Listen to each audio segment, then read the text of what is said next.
আমরা জানি পাহাড় হচ্ছে এই পৃথিবীর বুকে অত্যন্ত ভারী এবং শক্ত একটি স্থিতি বা ভিত্তি। আমরা এও জানি যে পৃথিবীর মোট অংশের ৭১ ভাগই জলভাগ এবং মাত্র ২৯ ভাগই স্থলভাগ।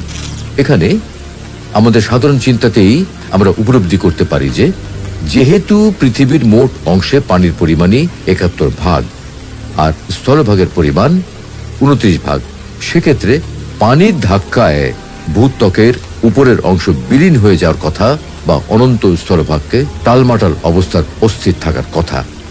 কিন্তু দেখুন, আমাদের স্থলভাগ কোনো প্রকার দোদুল্যমান অবস্থার মধ্যে নেই, বরং খুবই সুস্থির এবং শান্ত অবস্থায় রয়েছে। এর প্রধান ভূমিকা কিন্তু পাহাড়ের। আধুনিক বিজ্ঞানীদের মধ্যে ডক্টর ফ্র্যাঙ্ক প্রেস সর্বপ্রথম বলেছিলেন, পাহাড় হলো গোজ বা পেরেক আকৃতির। ভাসমান খুঁটির মতো তা পৃথিবীর স্থিতিশীলতা রক্ষায় গুরুত্বপূর্ণ ভূমিকা পালন করে। পাহাড়ের গভীর শিকড় পৃথিবীর অভ্যন্তরে গ্রথিত।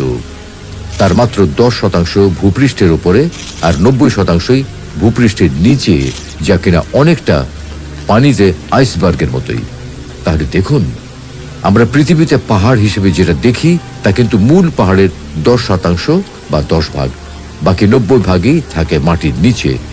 ভাবতে পারেন, পর্বতমালা সমূহ ভূমির উপরে নিম্নদেশে বিস্তৃত হয়ে পেরেকের মতো ভূপৃষ্ঠের বিভিন্ন টেকটোনিক প্লেটকে দৃঢ়ভাবে আটকে ধরে রাখে, যার ফলে ভূপৃষ্ঠের একটি স্থিতিশীলতা বজায় থাকে। যদিও বা আধুনিক বিজ্ঞানের গবেষণালব্ধ তথ্যে আমরা এই বিষয়টি জানছি, অথচ পবিত্র কোরআনে আল্লাহ এই তথ্যটিকে কয়েকটি বাক্যে পাহাড়ের ভূমিকা সম্বন্ধে যথোপযুক্ত বিশেষণে বিশেষায়িত করেই কত সুন্দর করে বলেছেন। ألم نجعل الأرض مهادا والجبال أوتادا। আমি কি জমিনকে করিনি বিছানা সদৃশ এবং পাহাড়গুলোকে পেরেক স্বরূপ?